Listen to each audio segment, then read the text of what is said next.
suis à toi. Chacun fruit ma compagnie.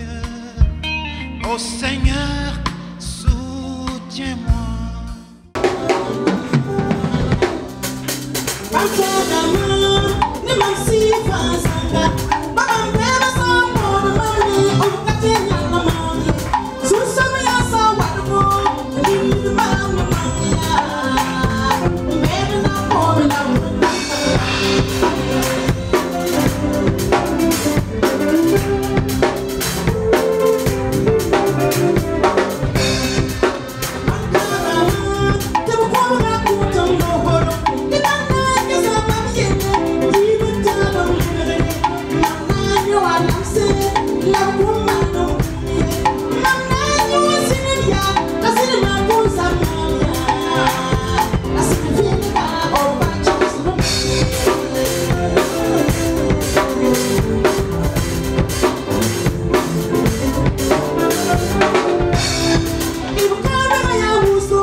Nous rendons grâce à notre Seigneur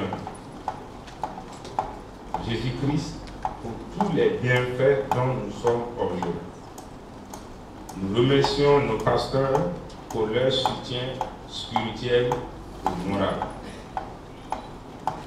Le MED est une association qui regroupe les hommes, généralement mariés, de tout âge, dans les églises évangéliques du Burkina Faso, autour de problématiques qui est propre à ce groupe.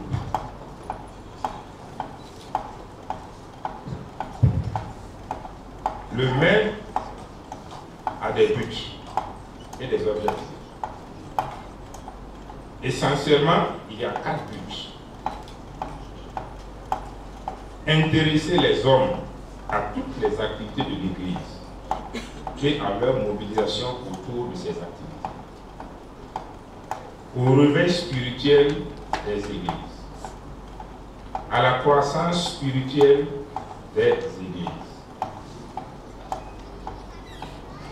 au développement sous toutes les formes, à la formation de l'homme responsable et intègre, aussi bien en famille, à l'église que dans la société. C'est ce qui a été dit tantôt dans la leçon du midi. Comme objectif, je ne vais pas tous les citer, mais essentiellement 2. C'est l'entraide aux personnes handicapées et les exclus sociaux. C'est l'intervention en cas de calamité naturelle et ou catastrophique aux personnes se trouvant dans cette situation. Le thème de la journée est tiré du livre de 1 Roi 19, verset 7, nous interpelle à plus d'un titre. Au regard des buts et des objectifs précédemment énoncés, il me semble opportun de nous rappeler que le chemin est encore long. nous sommes donc invités à prendre des forces spirituelles afin d'aller de l'avant. Je m'en voudrais vraiment de tenir des propos complaisants. Tout à l'heure, on a parlé d'intégrité dans les objectifs du M. Je souhaite véritablement que nous puissions nous poser des bonnes questions afin de faire des actions dignes de notre mission.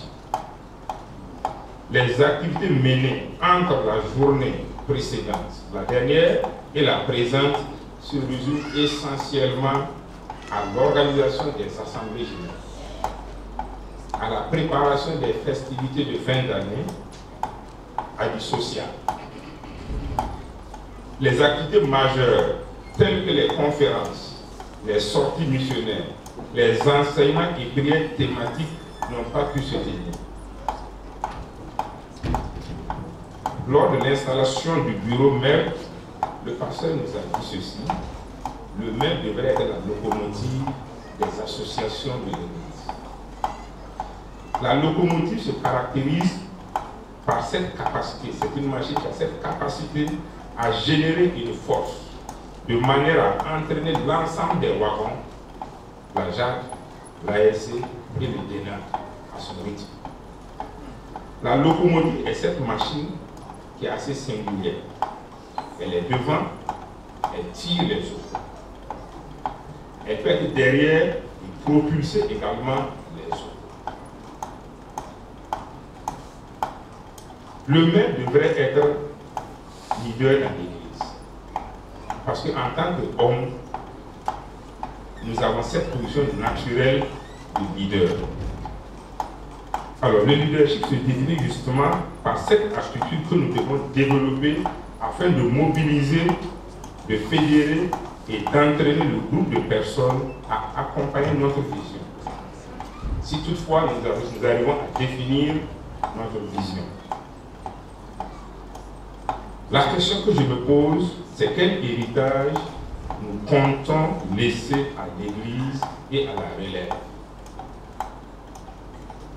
Est-ce juste une association des hommes d'un certain âge qui ne parle que de passé, qui ne parle que de regrets, ou est-ce cette association d'hommes qui avons une vision, qui avons une mission à transmettre aux jeunes générations? Lorsque nous ne serons pas encore au devant du maire, ceux qui vont venir, que diront-ils de nous qui sommes aujourd'hui à la responsabilité? Bien-aimé de Dieu, je rends grâce au Créateur pour cette journée, que je l'espère sera un tournant pour tous. Dieu nous demande de nous lever. Il n'a pas encore fini avec nous. Nous sommes encore et toujours utiles. Pour finir, je remercie tous les hommes pour leur généreuse contribution et mobilisation autour des activités qui sont déroulées dans la semaine. C'est vrai, lorsque nous sommes face au défi, les hommes relèvent généralement le défi. Très souvent, nous ne le faisons pas étant bien organisés, mais nous arrivons à lever le défi. Je pense qu'il est de notre responsabilité à faire les choses de façon organisée. Je voudrais remercier également l'ASC et la JAD pour leur engagement aux côtés de leur époux, ça c'est l'ASC, aux côtés de leurs pères, frères, ça c'est ceux de la JAD, car vous avez été fortement mobilisés le mardi, le vendredi et le samedi surtout pour la réussite de nos activités. Je crois que nous sommes une famille et nous devons demeurer une famille. Le bureau même local se compose de 8 membres, élus ou choisis pour une période donnée. Les statuts nous donnent 3 ans renouvelables une fois. C'est ainsi donc que nous avons le frère Thierry Ouedraogo, qui est membre chargé des affaires. Nous avons le frère Badini Pierre, membre chargé de l'organisation.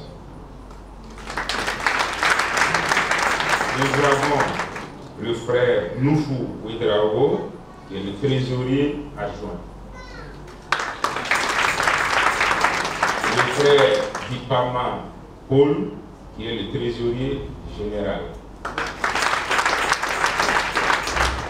Mamadou Ouedraogo est le secrétaire général adjoint. Siméon Ouedraogo est le secrétaire général. Christophe Ouedraogo est le président adjoint. Et moi, insolite pour inaugurer, j'en suis le président.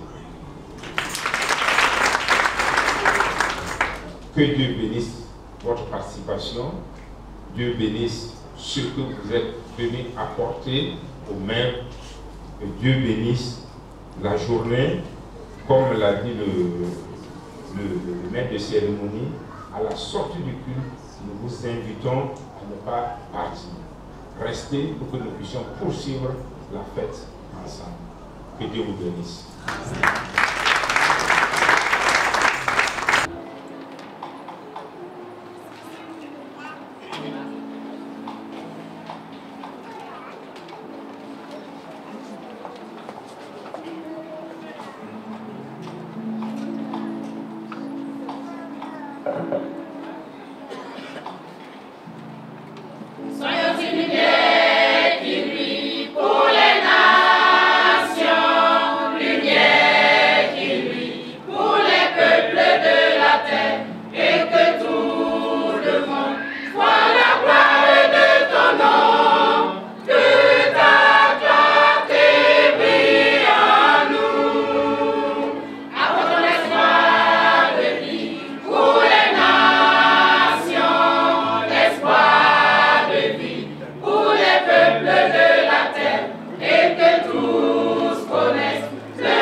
Que le nom de Dieu soit glorifié.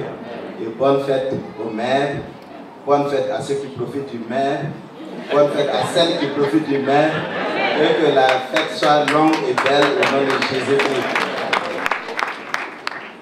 Alors le thème, c'est comme le président l'a annoncé, lève-toi, mange, car le chemin est trop long pour toi. Alors avant de commencer ou d'aller au thème, j'aimerais donner quand même quelques considérations qui sont utiles pour vous et moi qui travaillons dans l'œuvre du Seigneur, que ce soit le bureau du maire, que ce soit à l'ASC, à la chorale, quelle que soit la mission que nous remplissons dans l'église, il y a des choses qui sont importantes que nous enseigne ce passage et nous voulons les extraire avant de toucher au thème. Lorsque vous lisez le verset qui est à l'ordre du jour, nous nous rendons compte qu'il est précédé de deux autres chapitres. En réalité, l'histoire commence au chapitre 17, où Élie est apparu pendant le règne du roi Akab, qui avait instauré le culte de Baal en Israël. Avec sa femme Jézabel, il y avait Baal et Astarté. Et donc, vous lisez, vous vous rendez compte, Élie a prononcé une parole de la part de l'Éternel, disant qu'il n'y aura plus de pluie dans ce pays, si ce n'est à ma parole. Et donc, pendant 3 ans et demi, il n'y a pas eu de pluie en Israël. Et ça a été difficile pour toute la nation, pour tout le peuple. Mais quand le temps est arrivé, Dieu a ordonné à Élie de se présenter à Akab afin de pouvoir d'abord lancer un défi, parce que Dieu voulait apporter la pluie sur la nation. Et donc Élie va rencontrer Akab, il l'invite sur le mont Carmel, et lui dit: amène tout Israël, c'est-à-dire en tout cas tous ceux qui peuvent venir, et amène tous les prophètes de Baal et d'Astarté pour que nous puissions définir les choses. Et donc ils sont allés sur le mont Carmel, qui est à environ 30 km de Jizréel, où vivait Akab. Et là, Élie a lancé le défi. Il devait sacrifier pour voir quel est le Dieu qui est vraiment le Dieu que Israël doit adorer. Et donc, il a demandé aux sacrificateurs ou aux prophètes de Baal d'offrir le premier sacrifice. Ils ont sacrifié. Et du matin jusqu'à midi, ils ont prié. Il n'y a pas eu de changement. La pluie n'est pas intervenue. Et jusqu'à l'après-midi, vers 15 h, ils ont prié. Mais il n'y a rien eu. Et il n'y a pas eu un signe montrant que le Dieu Baal est capable. Et donc, vers 15 h, il a arrêté tout ce groupe-là. Et maintenant, il a construit l'autel. Il a fait le sacrifice.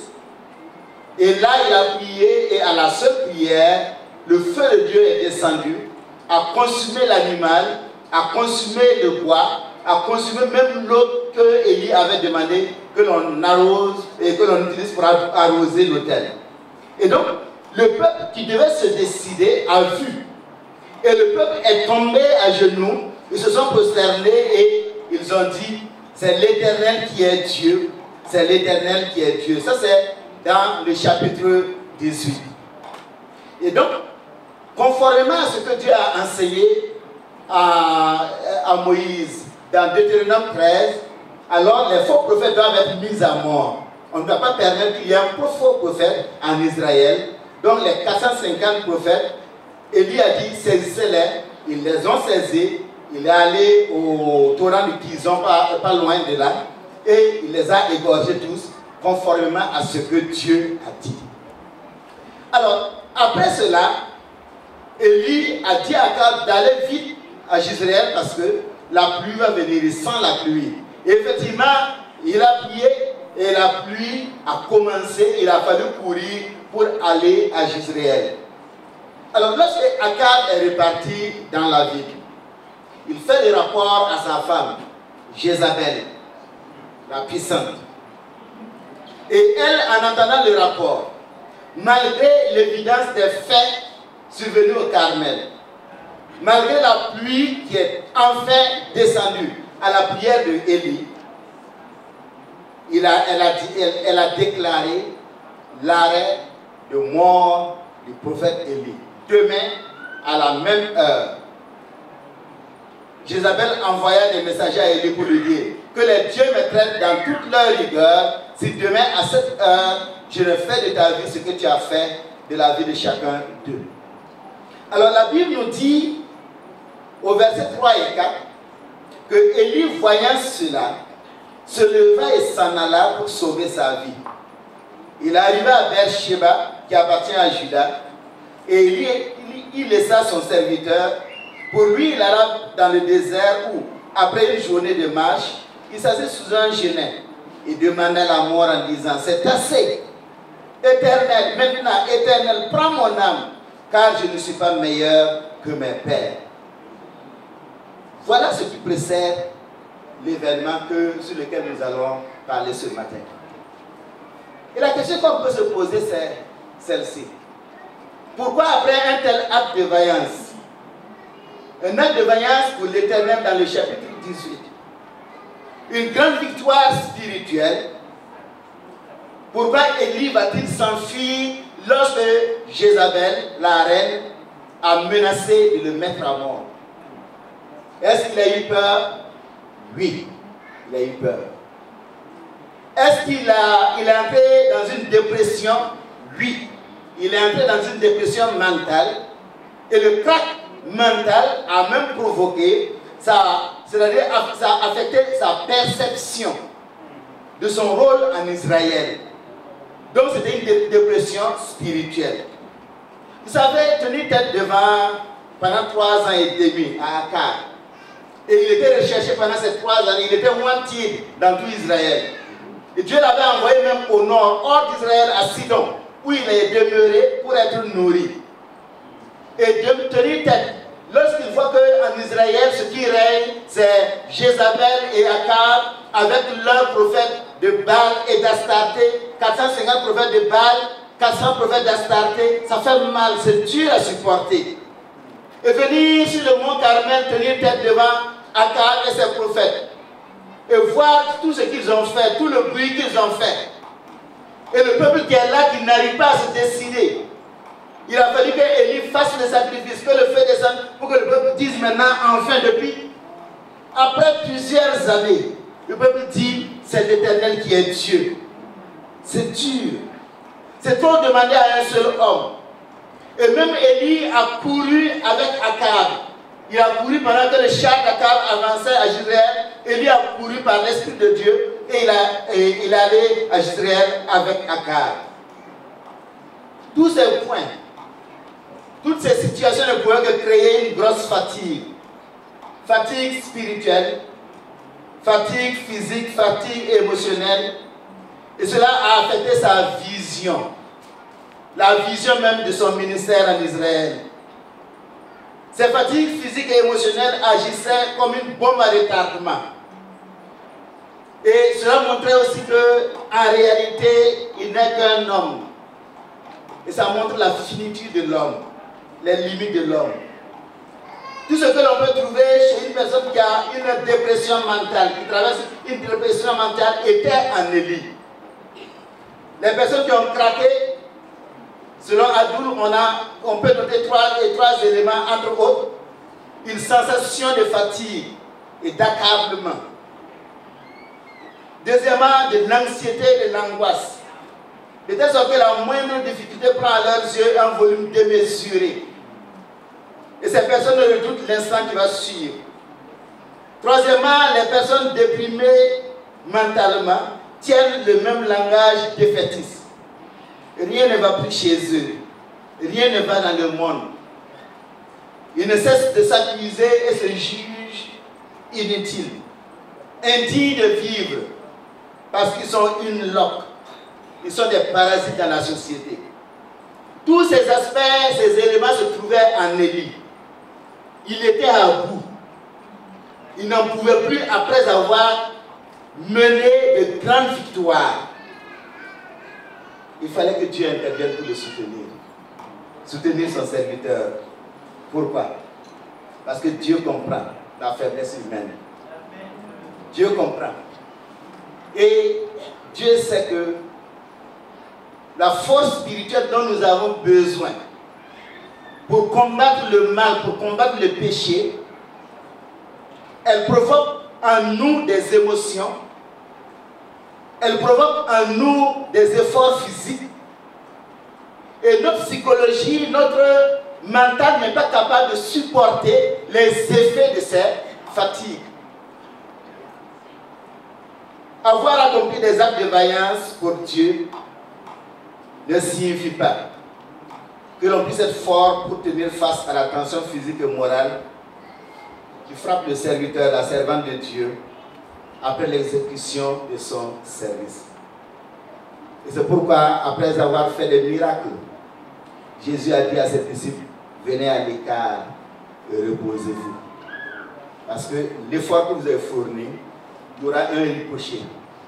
Et si vous ne vous reposez pas, il y aura un retentissement psychologique.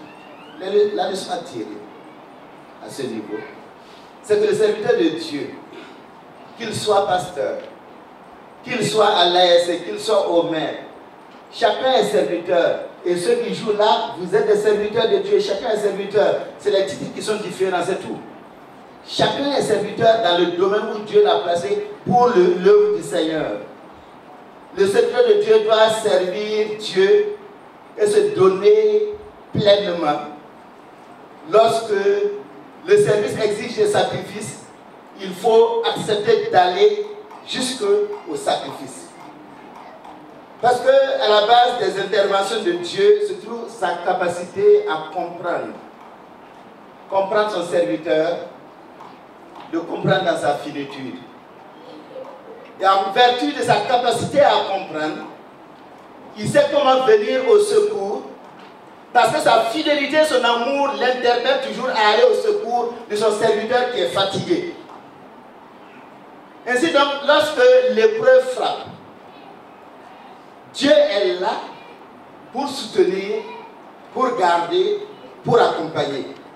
Et c'est pourquoi l'apôtre Paul dira dans 1 Corinthiens 10, 13, dans la parole vivante, les tentations qui vous ont assailli jusqu'ici sont communes à tous les hommes. Aucune d'elles n'a dépassé les forces humaines. D'ailleurs, Dieu est fidèle et il ne permettra pas non plus à l'avenir que l'épreuve dépasse vos forces. Au moment de la tentation, il vous donnera la force d'y résister et il préparera une issue pour que vous en sortiez vainqueur. Ainsi donc, lorsque vous lisez les chapitres 17, 18 et 19, nous nous rendons compte qu'il y a un prix à payer lorsque l'on veut être un chrétien. Il y a un prix à payer lorsque l'on veut s'engager à servir Dieu. Et je le dis fortement parce que plusieurs se lèvent pour servir Dieu. Et encore plus aux hommes, c'est la journée du maire, beaucoup d'hommes se lèvent pour servir d'une manière ou d'une autre. Et il y en a plusieurs même qui s'engagent dans le ministère pastoral, qui prennent une formation pour devenir un serviteur dans le ministère pastoral. Il y a un prix à payer. Et il faut accepter de payer le prix. Si le serviteur de Dieu veut servir selon les normes de Dieu, qu'il sache qu'il y aura un prix à payer, il y a un poids à supporter, il faut aller jusqu'au bout. Tout serviteur de Dieu doit comprendre cela lorsqu'il s'engage avec lui. Parce que si on n'accepte pas ce prix à payer, nous allons trouver des demi-vérités. Nous allons trouver le moyen de nous protéger nous-mêmes. Et plusieurs sont arrivés au point où ils apprennent à se protéger eux-mêmes. Et lorsque Dieu leur dit de dire une chose, lorsque Dieu leur dit de faire telle chose, ils veulent tellement se protéger qu'ils ne disent pas la vérité, qu'ils n'appliquent pas les normes de Dieu, et demain ils vont répondre devant Dieu. Il y a un prix à payer. Il ne faut pas s'engager à la légère. Si vous voulez vous engager à la légère, asseyez-vous, ne vous engagez pas. Parce que demain vous allez répondre. Quel que soit le rôle que nous jouons, que ce soit parmi les hommes, parmi les femmes, dans la chorale, on vient à la chorale quand on veut. Il y a un prix à payer. Vous allez répondre, nous allons répondre. Moi je vais répondre. Mon grand frère, le docteur, il va répondre. Chacun de nous va répondre. Et malheur à nous si nous arrivons même à aller répondre. Et heureusement pour nous si nous arrivons même à aller répondre. Parce que c'est un malheur lorsque, à cause du prix à payer, nous avons tellement dévié que nous sommes rejetés, carrément rejetés. Évitons cela. Élie a payé le prix. Il a tout fait. Mais après, la retombée était difficile et Dieu est venu à son secours. Alors, que nous enseigne 1 Roi 19, 7. Qu'est-ce que Dieu dit pour nous maintenir en lui. Parce que dans Romains 14, 8, Dieu dit, car si nous vivons pour le Seigneur. Si nous mourrons pour le Seigneur. Et Dieu va toujours sauver son serviteur. Et sauver son serviteur ne veut pas dire que toujours on va être sauvé pour vivre sur la terre. Il y en a qui sont sauvés pour aller se reposer. Il y en a qui sont sauvés pour rester encore quelques jours, quelques temps, pour continuer le travail. Mais dans tous ces cas, Dieu sauve. 1 Roi 19, 7. Lève-toi, mange, car le chemin est trop long pour toi. Le frère Zinsoni, président du maire, était là. Il a parlé au nom du maire et il a donné les statuts, ou du moins les buts du maire, les objectifs. Et nous l'avons bien suivi. Nous l'avons bien suivi. Et en le présentant, il a fait une autocritique de la mission qui leur est confiée. Il a fait une autocritique du bureau. Une autocritique de leur mandat. Et ça, c'est quelque chose d'important pour pouvoir démarrer quelque chose. Reconnaître nos failles, reconnaître nos lacunes, reconnaître ce qui ne va pas et décider maintenant que ça change. Alors, la question de base est celle-ci. En quoi le thème de 2019 peut-il permettre au maire d'atteindre ses objectifs et ainsi justifier son utilité dans l'Église et particulièrement ici au TGV? Lorsque Élie a entendu la menace de mort de Jézabel, il s'est enfui du lieu où il vivait et il a quitté le nord pour descendre jusqu'en Juda, plus de 180 km. Et quand il est arrivé à Beersheba, et là il a laissé son serviteur pour continuer maintenant vers le désert.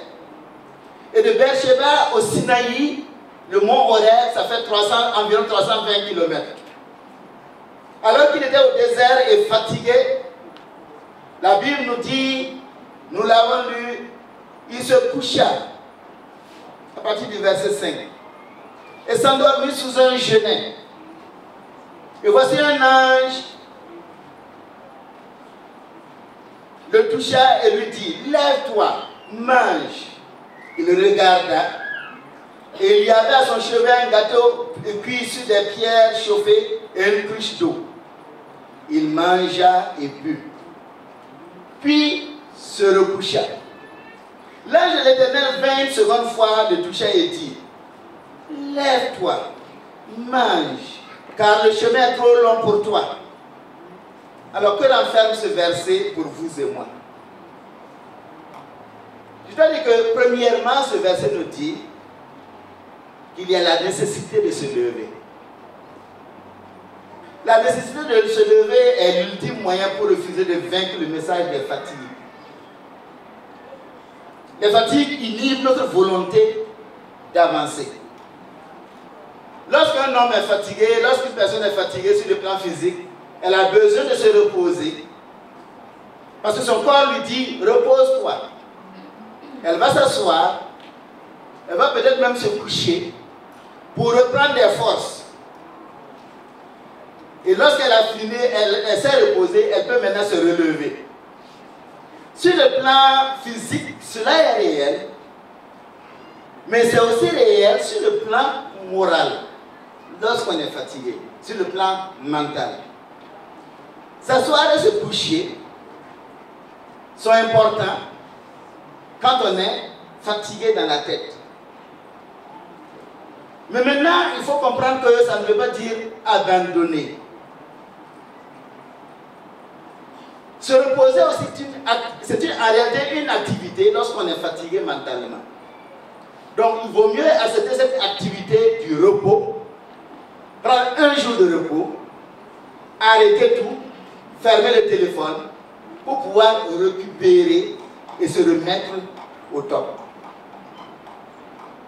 Mais le problème de la fatigue morale et mentale, c'est qu'elle tend à nous envoyer vers le découragement. Et elle tend à nous envoyer vers la dépression mentale. la dépression spirituelle pour vous et moi.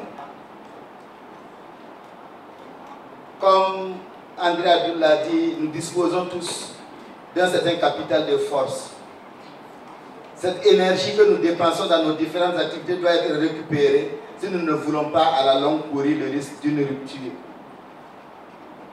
Lorsque le peu d'énergie nécessaire fait défaut, le moindre contretemps, la moindre critique, la plus petite épreuve prend une dimension exagérée qui nous terrasse. La dépression spirituelle incite à un abandon de la bataille.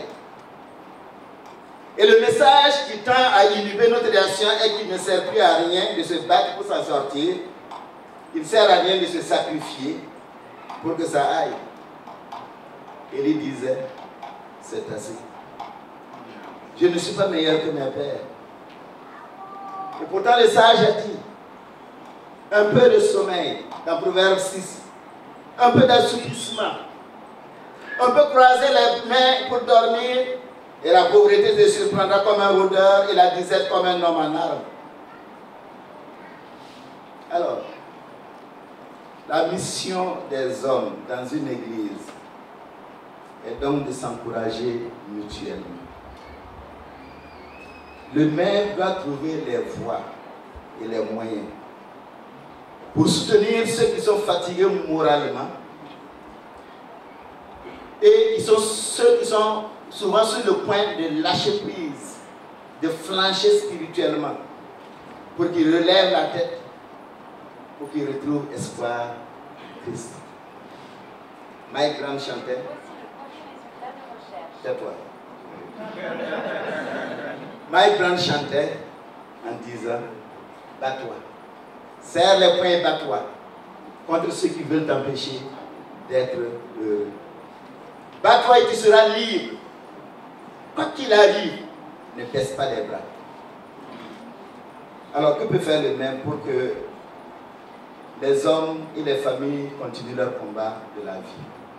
Nous avons entendu ici le même comme locomotive pour l'ASC, pour la JAC, pour tous les groupes.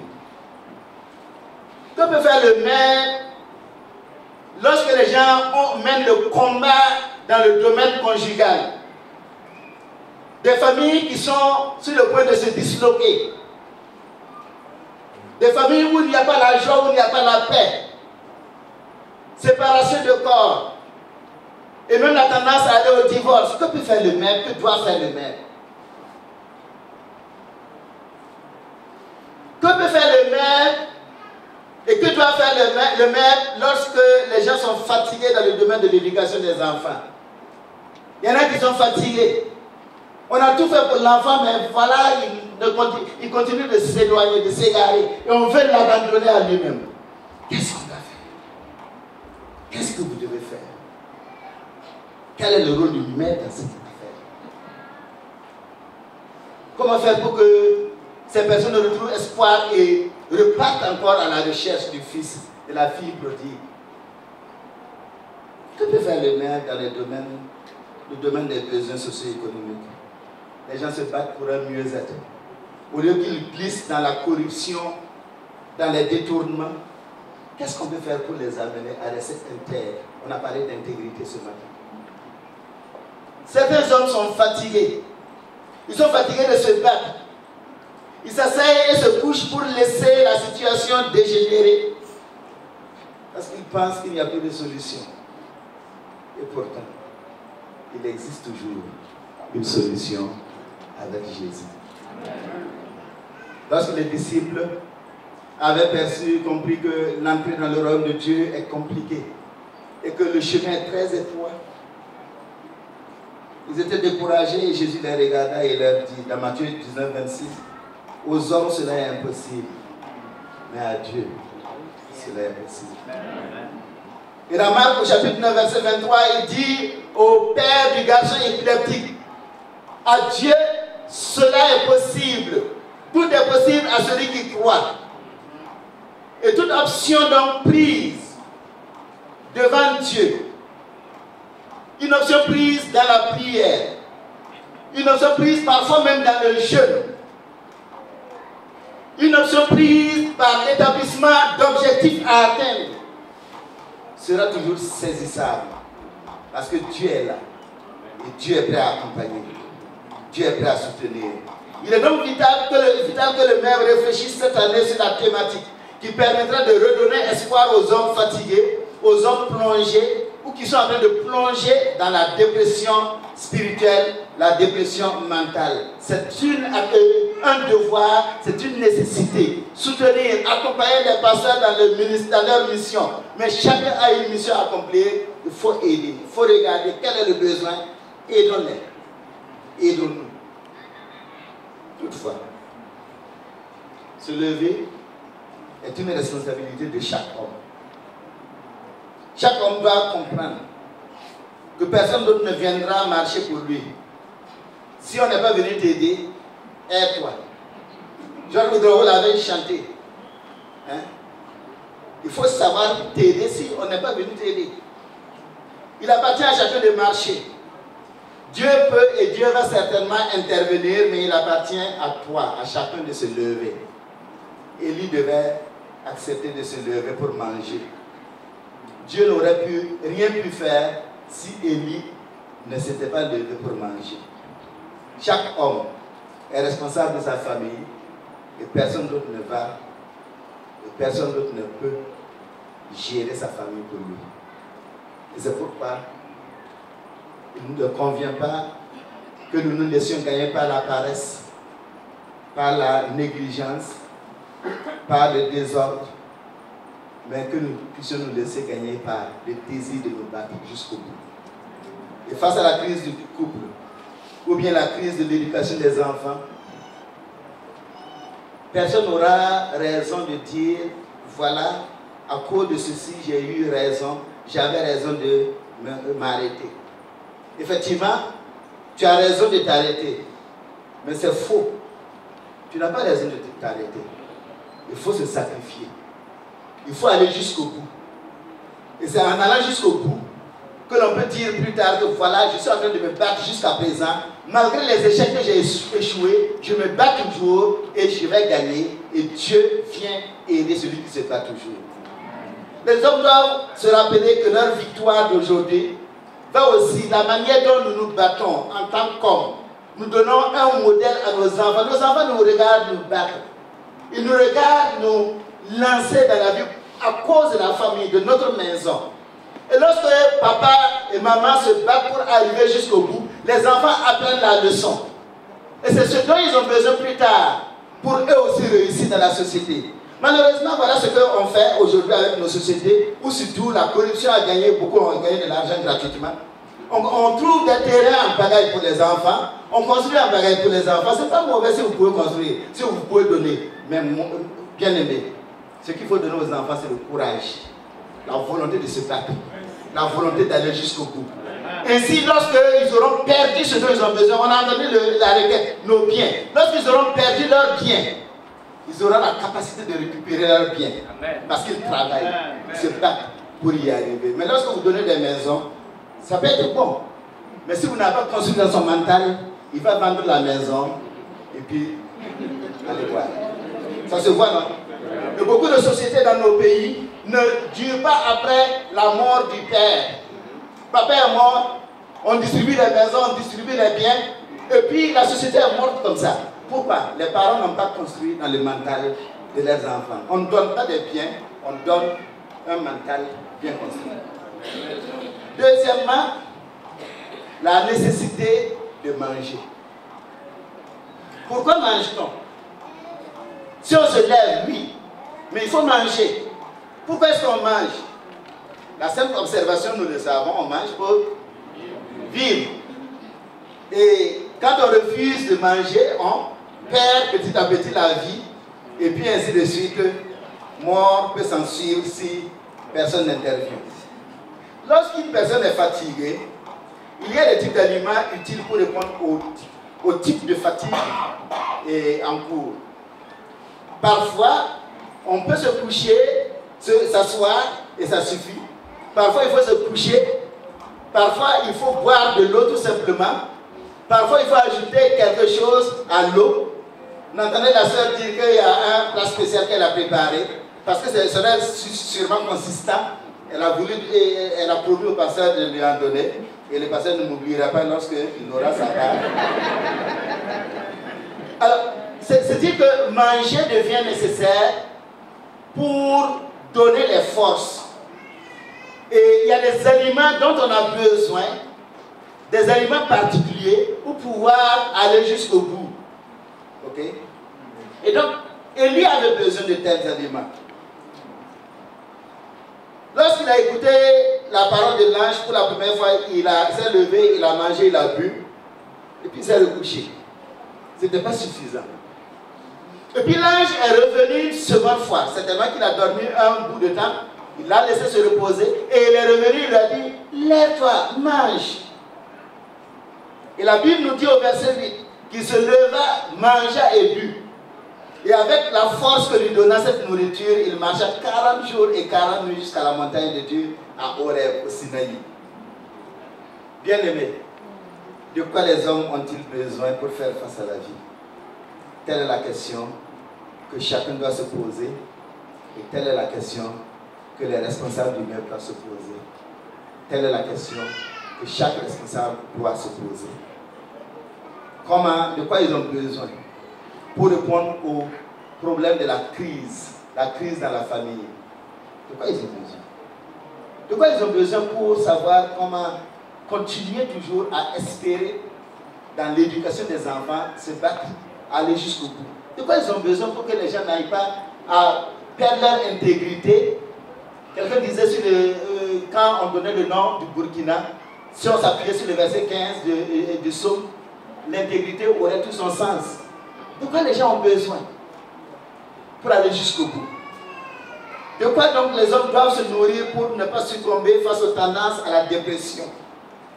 Burnier, dans la Bible online, nous dit que la force dont Dieu revêtit Élie par un seul repas est une belle image de l'effet que peut produire une seule prédication, un mot de la Sainte Écriture.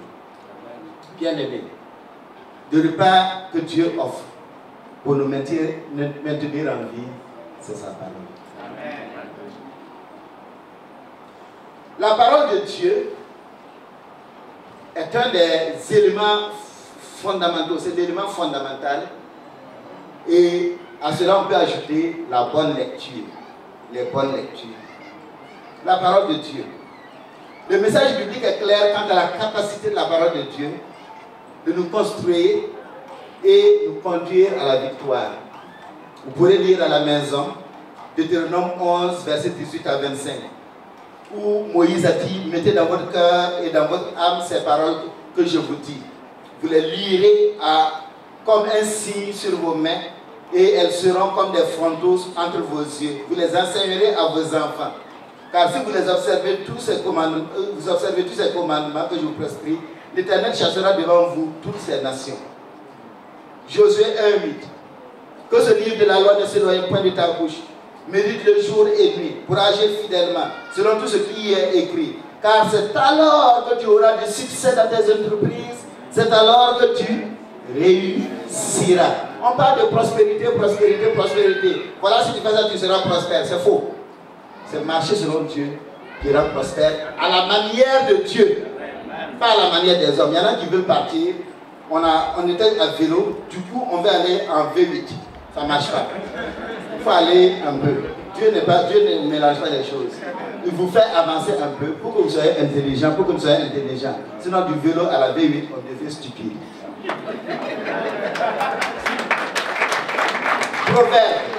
Proverbe 2, je ne dis pas que c'est impossible, mais il faut faire attention. Proverbe 2, verset 1 à 17, que vous pourrez lire à la maison. Mon fils, si tu reçois mes paroles, et si tu gardes avec toi mes préceptes, si tu appelles la sagesse, si tu la cherches comme l'argent, si tu la poursuis comme un trésor, le temps qu'on passe pour trouver l'argent, le temps qu'on passe pour trouver les trésors, si on prend ce temps aussi pour étudier la parole de Dieu, voyez la différence que ça va faire dans nos vies. Psaume 1, verset 1 à 4. Heureux l'homme qui ne marche pas selon le conseil des méchants, et il dit au verset 2, qui trouve son plaisir dans la loi de l'Éternel et qui la médite jour et nuit. C'est-à-dire, la parole est en moi et puis je la ressasse. Chaque jour, j'ai lu une portion et je ressasse cela durant toute la journée. Il devient comme un arbre qui est au bord de l'eau. Et l'arbre qui est au bord de l'eau produit de l'ombre. Ça produit des fleurs. Et les fleurs produisent des fruits. Avec les fleurs, on a du miel. Avec les fleurs, on a des fruits. Les fruits sont mangés par les oiseaux, les animaux, les hommes. Tout le monde mange. Vous voyez comment c'est beau lorsqu'on est plongé dans la parole de Dieu.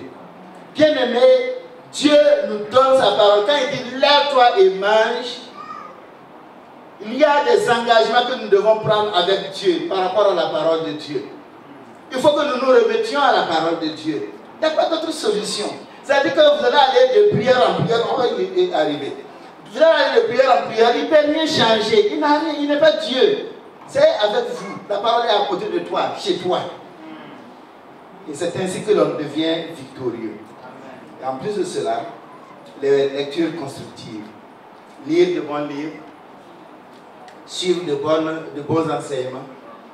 Souvent, les gens, c'est sur les télé vidéos, bon, il y a des choses qui sont bien, mais il y a des choses qui sont de n'importe quoi. Lorsque vous passez votre temps à suivre des miracles, et toi, ton miracle, c'est lequel? Lis la parole de Dieu et avec toi-même, ça va se passer. Mais on est là, on suit des choses, des enseignements souvent qui sont dangereux et qui nous détruisent. Donc c'est pourquoi il est bon de suivre ce qui est bon. Et si vous suivez une chaîne qui est, en tout cas qui vous plaît, c'est bon de souvent demander au pasteur qu'est-ce qu'il en pense. Pour qu'il regarde, parce qu'il y a des enseignements où vraiment ça égare plutôt que ça ne construit.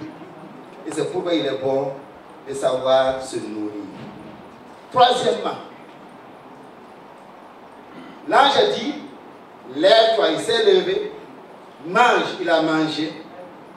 Et puis maintenant, au troisième niveau, il lui a dit que car le chemin est trop long pour toi.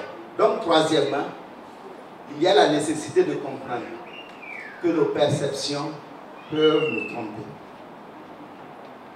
Le thème de la journée qui doit servir de tremplin pour la construction de nos vies, de chacun d'entre nous, et le tremplin pour que le maire élabore ses activités de l'année. C'est bien, lève-toi, mange, car le chemin est trop long pour toi.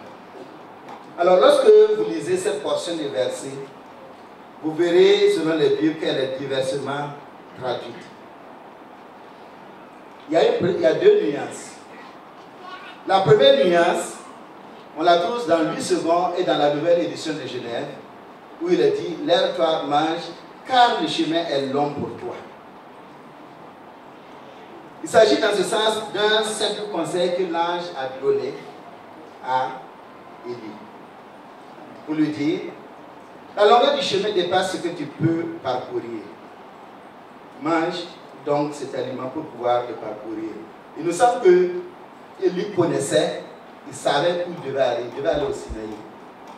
Il avait certainement aussi en pensée une idée par rapport à la distance. Et il le conseille, mange pour pouvoir parcourir ce chemin. La deuxième nuance fait ressortir un conditionnel. Dans la nouvelle Bible seconde, ou dans la colonne, il est dit, lève-toi, mange, car le chemin serait trop long pour toi. Dans la Bible juive complète, il est dit, lève-toi, mange, sinon, le chemin sera trop long pour toi. Et dans la Bible Semeur, il est dit, lève-toi, mange, car autrement, le chemin serait trop long pour toi. Alors, les termes seraient, sinon et autrement, insistent sur la condition pour réussir le voyage. C'est comme si l'ange disait à Élie, la longueur du chemin dépasse ta capacité à la parcourir. Si tu ne manges pas cette nourriture, tu penseras à un chemin, tu penseras à un moment donné qu'il t'est impossible de continuer, qu'il t'est impossible d'arriver jusqu'au bout. Bien aimé, en effet, lorsqu'un homme a sous-estimé la taille d'un effort à fournir, il court fortement le risque de s'arrêter en plein milieu de sa tâche. Et il n'atteint pas le but. Et dans un tel cas, il perd non seulement son argent, il perd son temps, il perd tout ce qu'il a investi. Parce qu'il n'a pas terminé, il a sous-estimé. Et devant les hommes, il perd aussi sa respectabilité. Et c'est à cause de cela que Jésus a dit, dans Luc au chapitre 14, verset 28 à 32, lequel de vous, s'il veut bâtir une tour, ne s'assied d'abord pour calculer la dépense et voir s'il a de quoi la terminer. De peur qu'après avoir posé les fondements, il ne puisse l'achever, et que tous ceux qui le verront se mettent à le railler en disant, c'est d'abord commencé à bâtir et il n'a pu achever. Ou quel roi, s'il veut faire la guerre à un autre roi, ne s'assied d'abord pour examiner s'il peut, avec 10 000 hommes, marcher à la rencontre de celui qui vient l'attaquer avec 20 000. S'il ne le peut pas, tandis que cet autre roi est encore loin, il lui envoie une ambassade pour demander la paix. Nous, hommes qui sommes là, on sait ce que ça veut dire construire. Tous ceux qui ont construit savent ce que ça veut dire construire. On vous a donné le devis, ça fait 3 millions. Et c'est clair. Ou bien, frères insoumis, vous êtes dedans. 3 millions. Et vous avez rangé vos 3 millions, vous êtes tranquille. Et pendant qu'on fait les travaux, on continue. Et puis à un moment, on dit, ah, ça va manquer. Ça va manquer là, c'est pas 100 000, c'est pas 200 000, c'est 500 000, c'est 700 000. C'est pas vrai? Et il faut trouver les 700 000 là pour compléter. Mais si vous n'avez pas ça, votre travail s'arrête en cours de route. Et on va dire qu'il a commencé, il n'a pas terminé. Bien aimé, si nous sous-estimons la longueur du chemin, nous allons nous perdre. Le chemin serait long si tu ne prends tes précautions. De la même manière, Élie doit comprendre que s'il ne mange pas comme il faut pour la deuxième fois, même si le chemin était court, à un moment il va se rendre compte que c'est difficile d'arriver jusqu'au bout. Et il risque de s'arrêter. Et l'ange lui a dit la deuxième fois, mange encore, mange. Il faut prendre suffisamment de force. Parce que la longueur du chemin nécessite que tu ajoutes quelque chose. De la même manière, nous, enfants de Dieu, hommes et femmes, parfois nous disons quelques versets nous suffisent. Connaître quelques versets bibliques ne suffit pas pour faire face aux défis spirituels qui viendront demain. Et vous et moi, vous savez, nous savons tous que la séduction de Satan a pris une telle ampleur. Et sa séduction est si forte que depuis un certain temps, il y a de nouveaux évangiles qui viennent vers nous. Des enseignements séducteurs qui trompent. Et aujourd'hui, on a tellement de gens qui veulent des promesses. Et ceux qui font la ronde des prières prophètes, ils partent, ils reçoivent des promesses et ces promesses ne s'accomplissent pas. Parce que ce n'est pas Dieu, c'est lui qui a fait pour vous aider. Ça ne va pas s'accomplir. Des fausses prophéties. Et lorsque vous écoutez, c'est vraiment beau, ça semble divin, mais c'est faux. C'est de la séduction.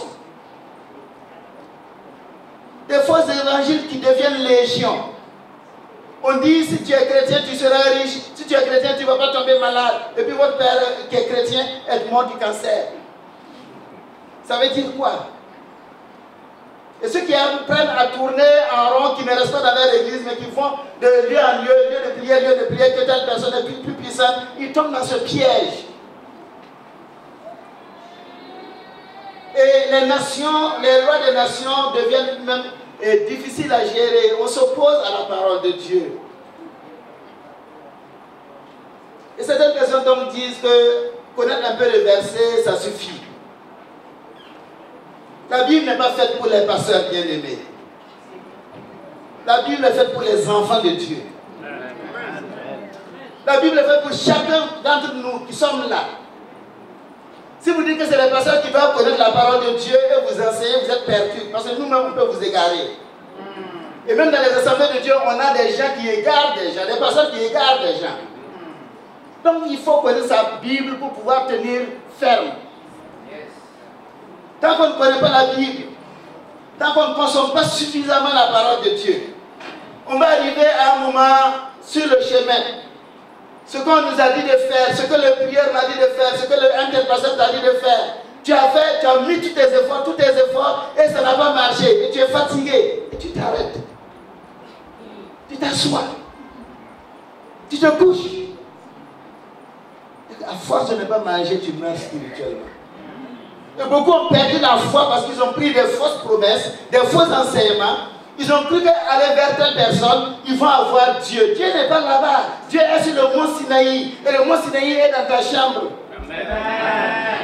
Le mont Sinaï est dans ta chambre.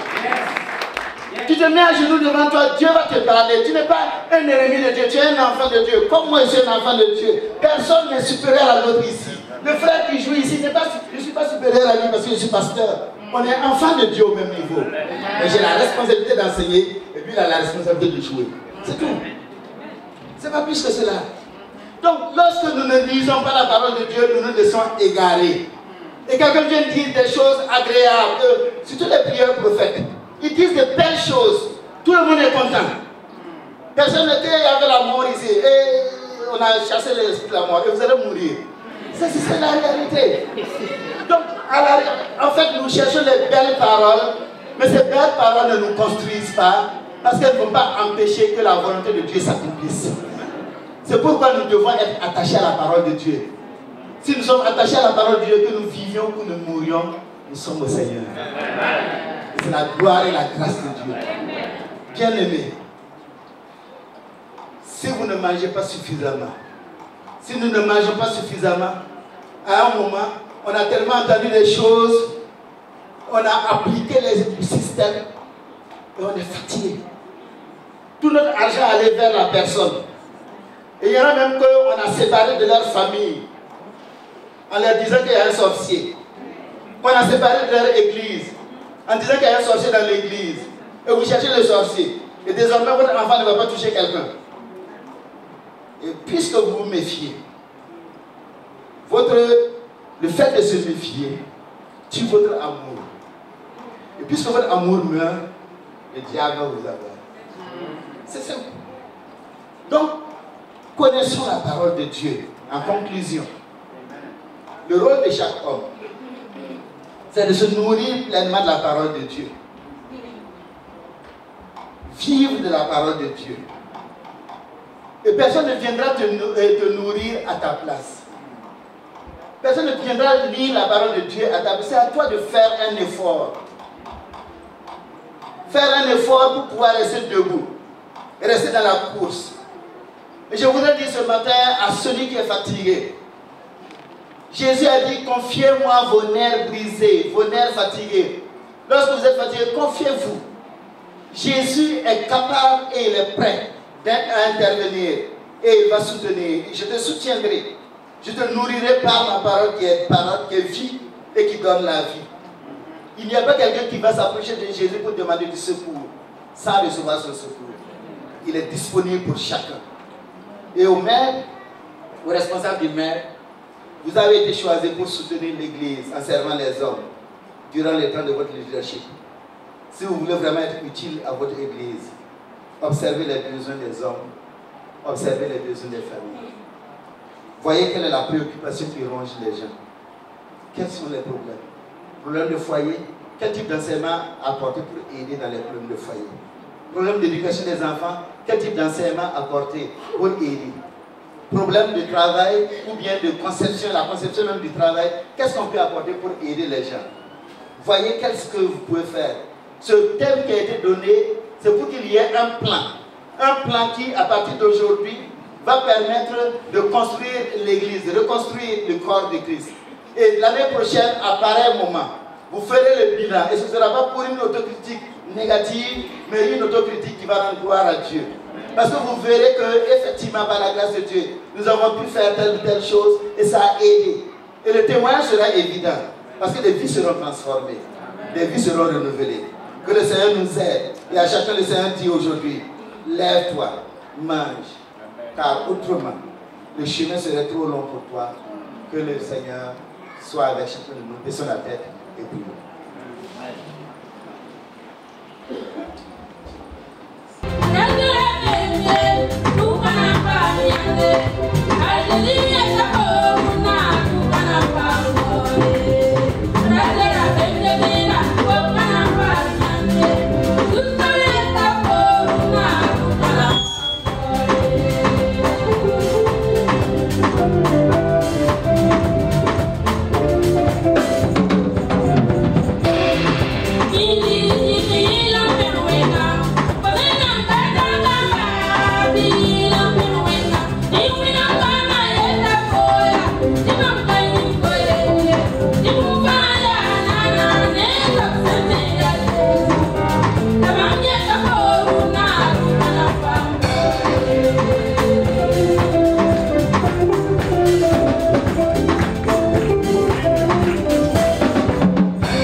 Seigneur, nous bénissons ton nom parce que tu n'appelles pas des hommes, des personnes qui sont capables. Tu n'appelles pas des personnes qui ont tous les talents, tous les dons, toutes les compétences. Mais tu appelles simplement des enfants de Dieu. Et tu les appelles pour pouvoir les équiper de la puissance du Saint-Esprit. Pierre et Jean étaient des pêcheurs de poissons, mais ce qu'ils ont fait surpasse ce que les grands théologiens peuvent réaliser. Nous croyons donc que ces hommes que tu as choisis pour diriger le mouvement des hommes sont des hommes que tu peux équiper et que tu vas équiper. Tu vas les équiper parce que tu as la volonté de les utiliser. Leur désir, c'est de faire ce qui te plaît. Et ils l'ont dit ici, ils veulent vraiment te servir. Mon Dieu, mon roi, par l'action du Saint-Esprit, alors que les pasteurs leur imposent la main, Seigneur, manifeste ta puissance et ta grâce dans leur vie, afin qu'ils soient équipés soit équipé d'une intelligence nouvelle, qu'il soit équipé d'une vision nouvelle, qu'il soit équipé, Seigneur, de nouvelles idées, afin de pouvoir avancer, une volonté ferme qui vient de toi, pour aller jusqu'au bout, Seigneur. Nous te les confions dans leurs faiblesses, dans leurs limites, pour que toi tu les rendes capables de réaliser ton projet. Ton nom sera béni dans cette église. Et l'année prochaine, à pareil moment, on dira, voilà ce que tu as fait. Tu as réalisé des œuvres merveilleuses à travers des hommes que tu as choisis. Donne qu'ils aient les mêmes sentiments. Donne qu'ils aient la même vision. Donne qu'ils marchent main dans la main. Donne qu'ils puissent, mon Dieu, mon roi, être une équipe, une vraie équipe qui gagne avec toi. Merci pour l'action du Saint-Esprit. Au nom de Jésus-Christ. Amen. Soutiens-moi, car je ne suis qu'un homme accessible à toute faiblesse.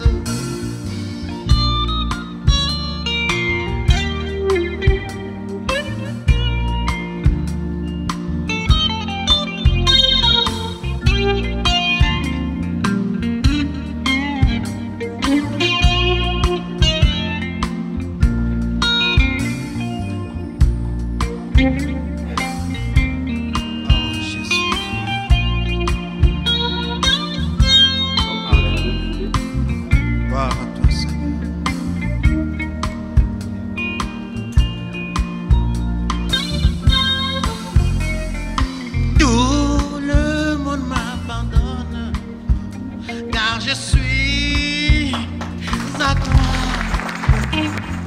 Chacun fuit ma compagnie. Ô Seigneur, soutiens-moi. Je n'ai pas. Les téléstars, tout est accompli. Mission accomplie. En tout cas pour ce jour, que le Seigneur vous bénisse. Nous souhaitons une bonne fête à l'ensemble de l'Église. Puisque c'est le maître pour l'ensemble. La locomotive, comme le pasteur Benjamin l'a dit, à ceux qui vont profiter, nous vous souhaitons bonne fête. Bonne fête et que nous puissions continuer dans la joie et dans la paix. Il a été avec tous les intervenants afin que chacun soit un instrument pour nous parler, pour nous exhorter, pour nous affermir. Alors que nous voulons partir, notre Dieu, notre Père, merci parce que tu bénis chacun de nous. Merci parce que tu fortifies chacun de nous. Merci parce que nous avons mangé la nourriture qui va nous permettre d'avancer tout au long de la semaine avec succès et avec victoire. Merci, notre Dieu et Père, pour tes enfants bénis. Au nom de Jésus-Christ. Amen. Notre Père.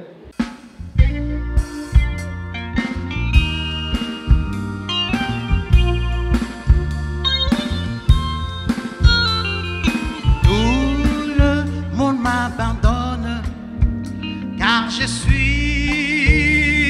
à toi. Chacun fuit ma compagnie. Ô Seigneur, soutiens-moi.